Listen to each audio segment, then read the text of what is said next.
Welcome back, guys. So the build continues. Last episode we swapped out the motor for a temporary one, and on this episode we just pick up where we left off, just squaring away the little things, addressing little issues that come up here and there. But before we do, let's check out these clips I have for you guys.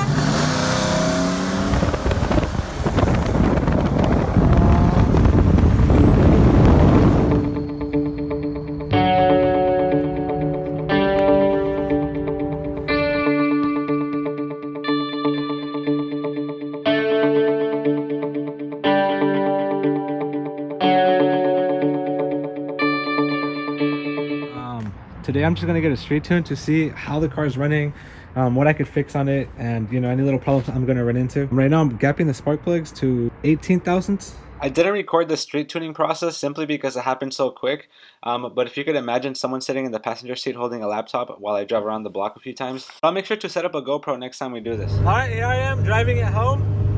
Ooh, Miata wants to smoke. Here we go. I don't have a cameraman, I'm sorry guys. Okay, so fast forward, I got it street tuned last night. Anything that will go wrong with it should go wrong with it now. I drove it around last night. I want to say 20 minutes, just regular driving. Small pulls here and there, not too much power. Yeah, if you look at the profile of these tires, they're not sleeper in the slightest. And right now, especially since it's stock motor, I do not need this much grip. So check out what I have. I just found it in the garage from my old car. I'm switching from the Race Masters to these Federal RSRR. I had these on my very first build. The diameter is a lot smaller, so the gearing is going to come down. Since this new car is making a lot less power, I think these are going to be a lot better. This is what the RS double Rs look like. Those of you wondering, they're 205s, 50-15s. The side profile looks a lot more smooth, like it's stock. Can't really tell it's grippy tires on there, just like the rear one. Hella flush. I could barely squeeze in there. While I have this built one here that I'm going to start refreshing, the heads are being done right now. I do have these parts that came in: Skunk 2, Golden Eagle, and just gaskets. I have a few of those small things inside. I'm actually really excited about this one. This is a Golden Eagle intake. Yeah, let's check it out inside. First, let's start with this. This one I had already opened it. As you can see, seals are broken. It didn't take it completely out because I decided to make the video. But yeah, here we go. Stickers, warranty card. Okay. Hardware. Ooh, it's nice and chunky. I like it. It's chunky in a good way.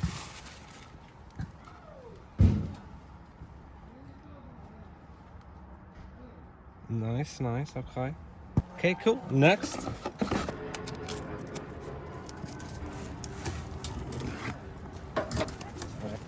Oh, it's huge.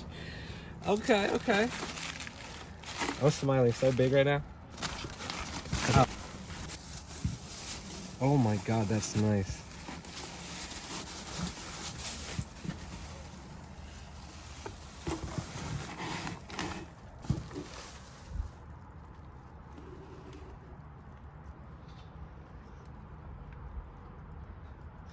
This is gorgeous. It is really nice. By the way, if you do like unboxing videos, one of my episodes is actually me opening every single part that went on this car. Especially for those of you that are interested in the details of this build, a lot of your questions can be answered on there as to what parts I used and why. The editing on it isn't the best because I did do that completely on my phone back then, but I am strongly considering remaking that video with a commentary over it, and maybe a full parts list with pricing as well. I got the innovated wideband sensor because the one that's in the car got fouled up. I don't know if it's from two-stepping or spitting flames, but yeah, I got the new one, so it's ready to be installed. I'm gonna put this in really quick. All right, so I very quickly swapped it out, threw it into the side of the exhaust and plugged this in. After getting the wideband fixed, and since now the car is running pretty good, I decided to take it out to a meet and some racing nights, which is the first time in over a year, so I didn't expect so many of you to recognize it. But it was pretty fun to finally catch up with my friends and actually answer some of your questions in person. I did not expect so many people to have seen these videos. And shout out to my boy DJ, who made sure to hand me an L on my first day back out. We did a friendly run. Unfortunately, neither of us recorded, but I'm going to put it on the record here. I met him before his car was turbo, and he's put a lot of work into it. My man definitely deserves it. And of course, I had to rev it.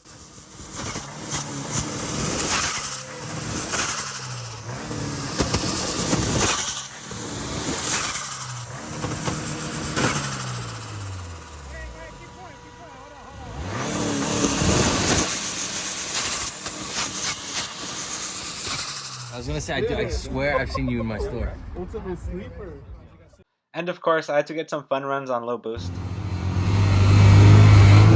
1, 2, 3.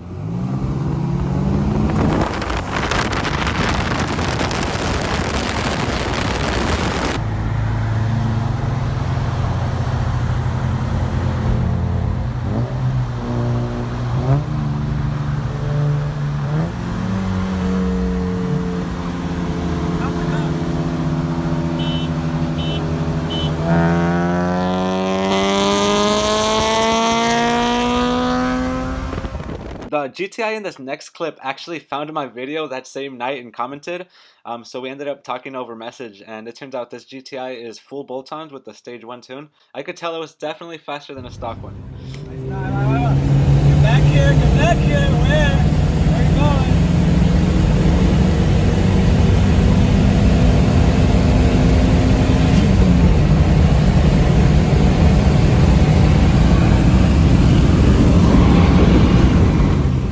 After he tried to pull away and I chased him down, he kind of got the gist of what I was trying to do. So he was actually cool enough to line up next to me and honked it off.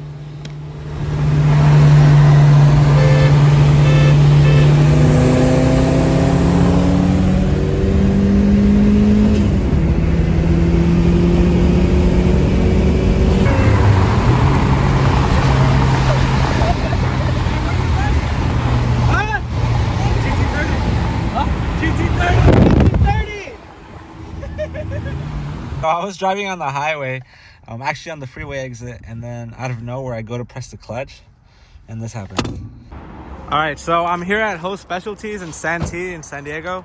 I brought my clutch line because it was leaking and I could not find an answer. I'm gonna ask them about it. I replaced the clutch, master and slave, and it's still leaking, so hopefully they can help me out.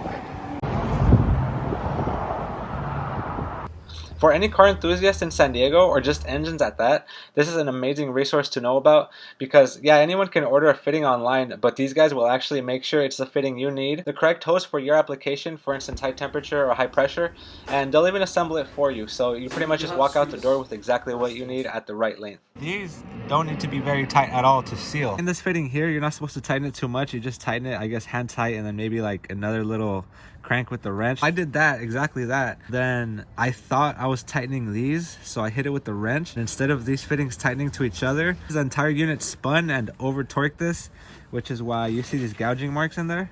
So there you go, it's just about hand tight. I'm gonna give it like a squeeze, that's it. So that's all there really is to it. The line coming from the master cylinder, you know, route it through wherever you want. I'm just gonna do behind the intake, and it comes out here, and this bolts straight into the slave cylinder, which is not there, but I'll show you right now. So it's very drivable. I'm here in downtown trying to get some food.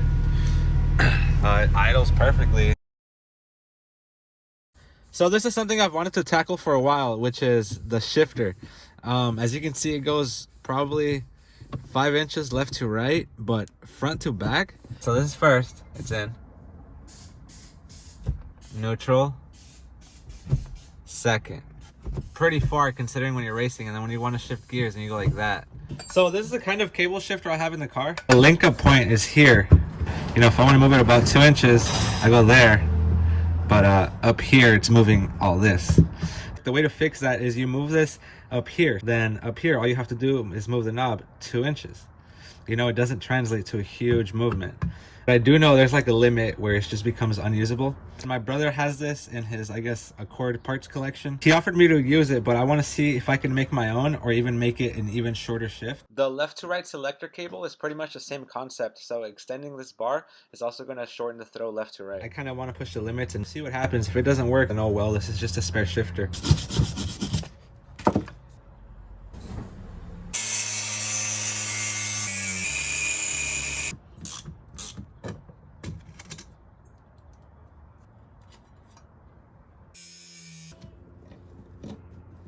Oh, there it is.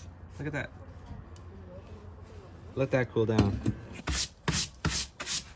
So this one's actually significantly longer. To match this one, minimum come about here. But I'm gonna go ahead and put it here. So I'm kind of asking the cables to go from here all the way up here, which is kind of crazy. I fit it up and you can see the light through it. So if you can see light, don't touch that. You wanna cut away at the parts that are touching.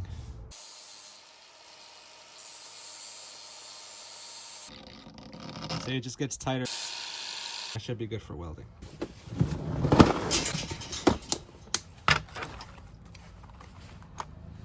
Gas lens, 3/32 collet.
That 10mm, and then this cable comes off and this should pull right out. Oh wow, this is extremely dirty. That's gross. This one here is a cotter pin. There you go. Now this is really tall. I don't know if it's gonna work. This might have been a huge fail. Full send, grab it here, and I mean just crank it back. See? But the cable's pointing upwards, closer to the shifter. First is being stopped by this. Actually, you know what? I can just grind this, huh? I'm gonna do that.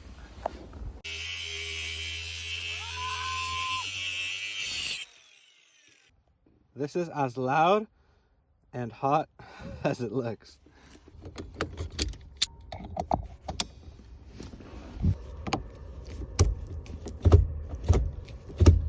That is a short throw. Fifth gear's kind of pushing it though. Look how the cable bends. Is that fit? Oh, it shifts. It works. It's a lot shorter. Oh, it's for sure. Give me a second. Let me try to install that with two hands. I'm cutting that out. See if that works. Oh, okay. I'm happy. I actually like the way it looks from this angle. It looks like it just means business. That's cool. The shifter means business. Okay, so update. I've been driving around with it for a few days and I actually really enjoy this new throw. It is really far forward overall. For instance, that's neutral and then first is even further. That can be fixed by just bending or re-welding the shaft to point up this way. But I don't mind this right now. It's not that bad, and that'll come later. All right, so our attention's gonna be here right now. Last night I went out to Mexico, did a little pulls with some cars. It was having turbo lag. It shouldn't have turbo lag considering this is a medium-sized turbo. You know, I bought it small enough to spool fast, but still make the power I want it to. I could hear the exhaust note when it was idling a little different. I actually found a crack on this. I don't know if you guys can see it. It's like that little black dot. Here's a piece of paper. Watch. I see it hit. It is leaking. Some moisture was coming out of that hole. It's normal, as that moisture that comes out of the back of your exhaust whenever you start your car in the morning. I'm gonna just get straight to it. I'm gonna go ahead and pull it right now. There's no point to having any downtime right now. So I just got this running. Now it's time to pull it apart once again. That's the race car life. You're never really done. I would have never known that this is an issue I'm gonna run into if I wasn't driving on this motor. So this is a good thing. I love this.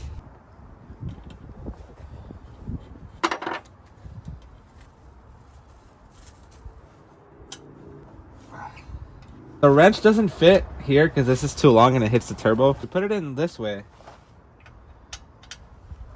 And then grab the whole end of a wrench to get leverage on that.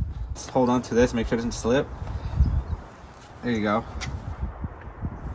It wasn't only this, it's this thing too. When I try to take it off, meaning not only is it not coming out, it's also not clamping inward. So this is also a boost leak. That explains why it was boost lagging so bad. Yeah, I was just doing test hits on my own, and I don't know, it put me in my seat, but it wasn't too dramatic.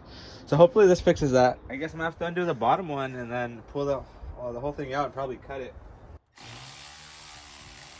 Cool. Come on out. There you go. There it is, turbo back out. It lasted what, like a week in the car? This is an eBay gasket, by the way. I know I just said not to use these, but my Vibrant one was on back order, and the only thing stopping me from finishing assembling this was this gasket. But good timing. This came in a couple days ago. My Vibrant one.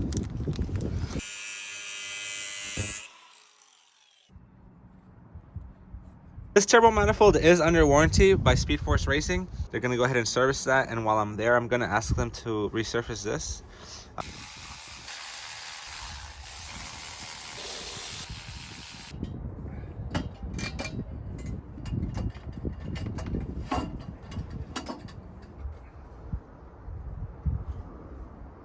That's not reusable. These were sealing up just fine. We had exhaust coming out of these two. Okay, trash. Well, I didn't have to take it off, but I think that moves it enough. Yeah, that moved out of the way. Cool. Cool. Just loosen it. So, this is a hole. Yeah, look at that. You can see light through it. You can see my fingers. Wait. So what was happening here, as the exhaust comes out, it builds up pressure while it's trying to spin the turbo. Instead of spinning the turbo up, it was just all coming out through here. All right, let's head on over to Speed Force Racing. I can fix this myself, but I don't want to void the warranty. This does come with the lifetime warranty. So yeah, it's still covered. Tim told me to shoot it right over, no hesitation. He said, yeah, bring it by. And we're here at Speed Force Racing. I'm not sponsored by Speed Force Racing, but I do want to give them credit. Even though they're constantly working on very serious builds and even supercars, when I approached them a couple years back about getting a custom manifold for my Accord, Tim was more than happy to sit down with me and really listen to what I was looking for. While I was there, they had just finished up this manifold that was for a B series with AC, but this one's actually going into a Honda CR-V. So there's going to be a pretty serious SUV out there. If you want to know more about the manifold, I do have an entire episode dedicated to that. Once again, that was made on my phone, so the quality isn't the best, but I do have all the information on there. That was really fast. Patched it right up. I got to resurface, so that'll seal perfectly now. And the other side as well. That got resurfaced. Thank you, Speed Force. On my way back from Speed Force Racing, I stopped by the Honda dealership and I picked up an OEM Honda exhaust manifold gasket. The AutoZone one I had fell apart when I was taking it off. It was like graphite. But yeah, I'm gonna give this Honda multi-layer one a try. This was a good seal. This was a good seal. And then you got this residue here where the exhaust was actually leaking out. I think I know what happened. When I was driving this car about a year ago, some of these bolts backed out just from the vibration. So I'm guessing it warped from all the heat and not being clamped down. So we think this originally cracked because after they finished welding, they went back in there and bored it out for better flow, which is normal. Just like everywhere the welds get port matched. The porting job in here was a little bit too aggressive and it made the wall a little bit thin, which is why it cracked, but it's been filled in. They helped me out, no hesitation, but it's ready to go back on. Problems like this, such as this leak and the manifold cracking, normally those would be viewed as bad things, but I see it as good things. I see it as failures that I caught. It's not something I'm chasing. It's not a mystery problem. And they're happening now, and it gives me a chance to fix it. So if you view it that way, it's not that bad. Pretty much just expect things to go wrong. If you expect things to go wrong, well, things will go your way all the time, right? I know there's a plastic scraper that is meant to pick everything up without scratching your aluminum head, but I don't have one, so I'll just be extra careful. A little bit of acetone. Is it gonna help? Shit, I don't know. It might. I know acetone breaks down carbon, so it might do something for this graphite gasket.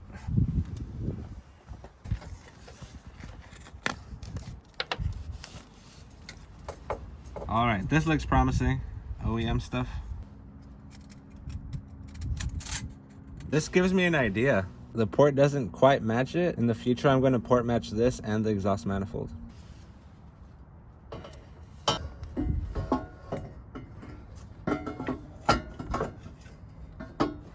Oh, am I in the way of the camera?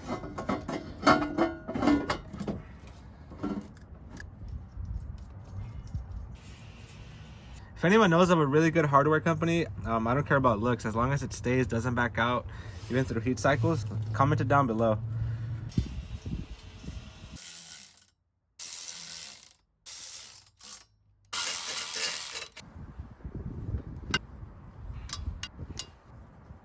Up next is the turbo. I can always add that later on. For now, let's just get the turbo back on there.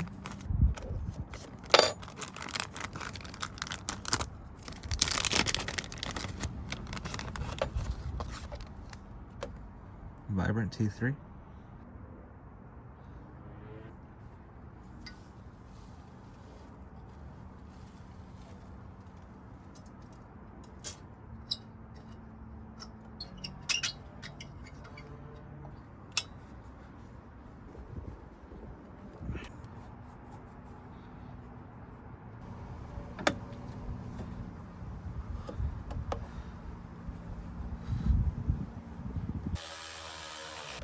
From leak testing a couple turbo cars, unless these feel like they're about to snap or break, it's gonna leak.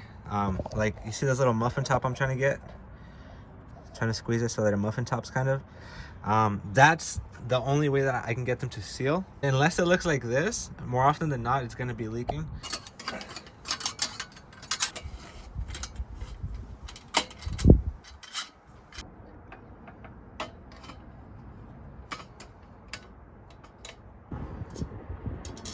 Might be a no-brainer, but it took me a while to figure out that if you leave all the V-bands loose, it gives you room to wiggle them around until they're all clamped in before you tighten them down.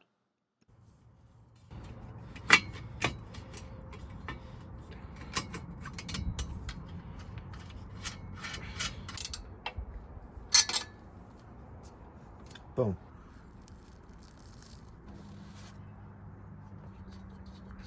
YouTube, you're kind of in the way here.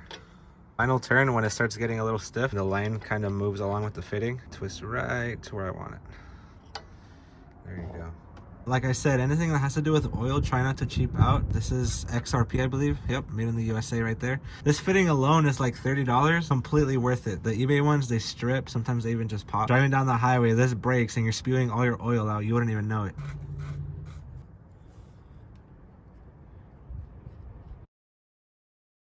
Non-synthetic to full synthetic now that it's broken in. My God, that is seized. What the fuck? Who put Loctite on this? Ow!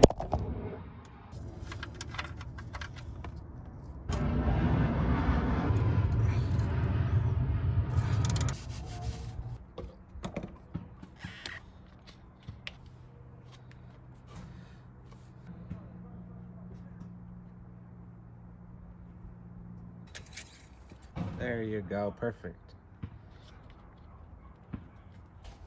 So I suspect that my catch can is full. My dipstick was actually sticking a little bit out after doing a few pulls. I believe that my crankcase is pressurizing, meaning this isn't flowing as it should be.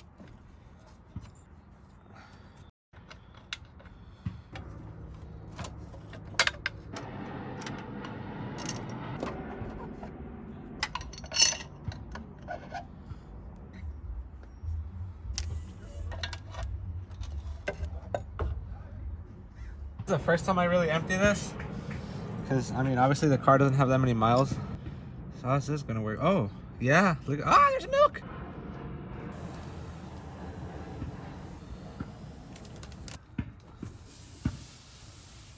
A lot more than I thought came out of different holes, but I got that cleaned up. Oil obviously is caught in here from the blow by, but then when this is cold it builds up condensation inside, so it mixes with the water, which is why it's milky. I know there are some designs where they say you kind of want this near the engine so it heats up and doesn't build condensation, but I didn't put that much thought into it. I'll just empty it more often, I don't mind. Left it upside down, dripping into an oil pan for like 20 minutes. All right, cool, let's throw it back on.